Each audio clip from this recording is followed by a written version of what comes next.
All right, guys. So we're not in my yard. We're in Rhea's yard, and it was really just unkempt. And because they have babies, it's been very difficult for them to get anything cleaned up.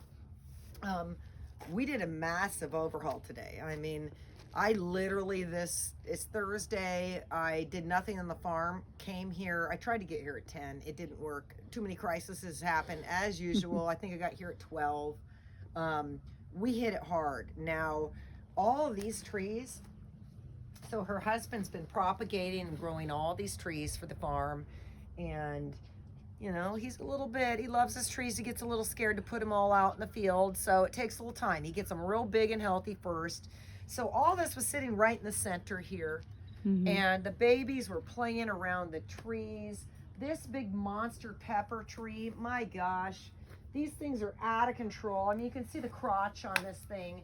It had 10,000 more legs than you're seeing right here. We got out the little mini chainsaw and pretty much just hacked it off. We still need some branches cut, but that little mini wouldn't take care of that.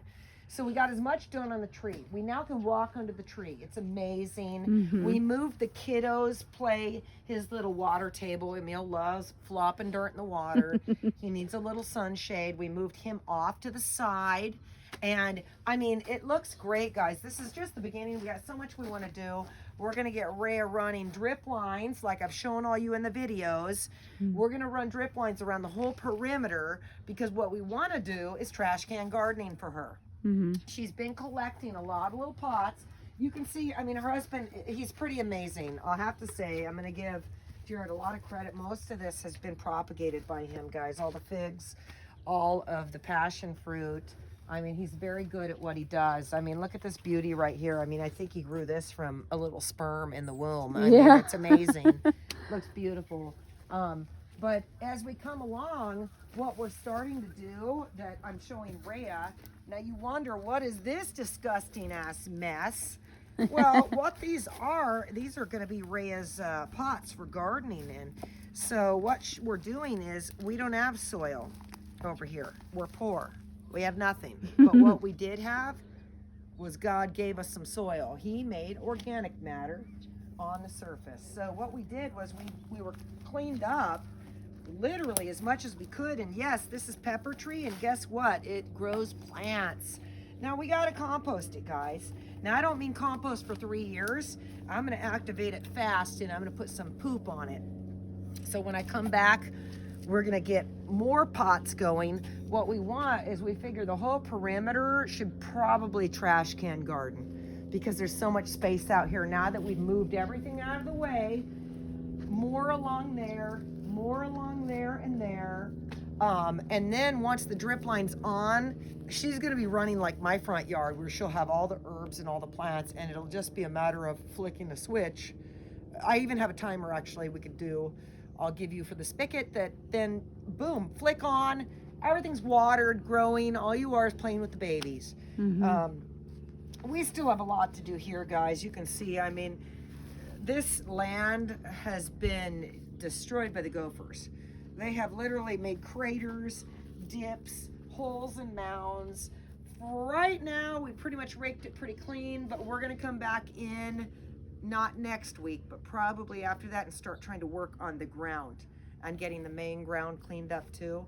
And then she's going to have just a phenomenal area, bring the barbecue out and hold some little birthday parties and barbecues out here, and have a little sanctuary to hang out, because it was just getting overridden by too much growth.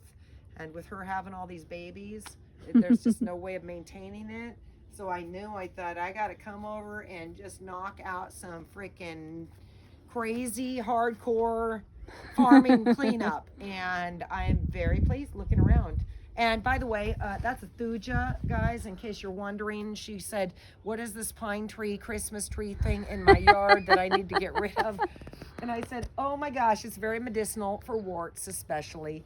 Let's leave the thuja, but we'll prune her back a little bit because she is kind of a beast. Definitely shouldn't have been put in the yard. This yard, guys, is a prime example of what not to do. Okay. I knew the owners that were here before, well, not owners, I'm sorry. I knew the renters that were here before Rhea's family owns all this property, but they were renting this home. She was living somewhere else.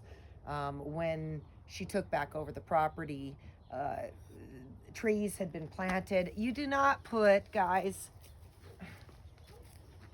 a pepper tree in a 40 by 100 foot yard. You don't. You just don't. We're making the most of what she's got here. You can see it takes up considerable amount of space. We were cutting all these branches off just to, these things were coming out damn near in the kitchen. I mean, they were all over the place. She couldn't even see. She can now hang her laundry.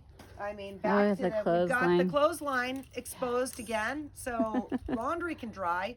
But if you back up, you can see that is a giant tree that should have never been planted here.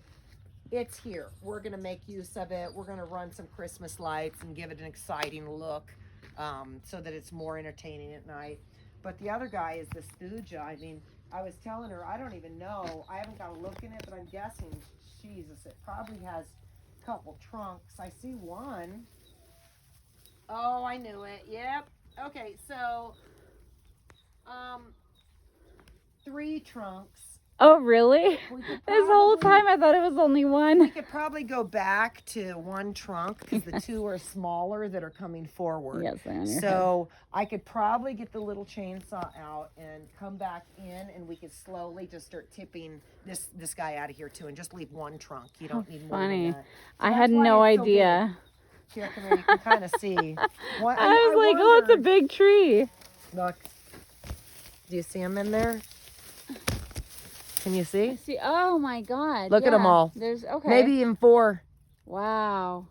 So what happened was it got suckers. It started growing. It got some suckers on the bottom. That's okay. And thuja is not, you know, you don't use rootstock or anything. So it's just what it is. So when it comes from suckers, you got more thuja and you've got a beast. We'll just cut it back. I'm very excited though. We got the bougainvillea where you can actually see under it. This thing was a beast too. You can see this guy was all the way out to here where I'm standing. So basically we just kind of did some weed whacking and got back to where we can see. I got right up to the trunk, but there's plenty of room to come in here and do some trash can gardening. I mean, you got room for, gosh, probably like 8 pots right here. At least. Yeah, I mean, we've got room for 4 right in there.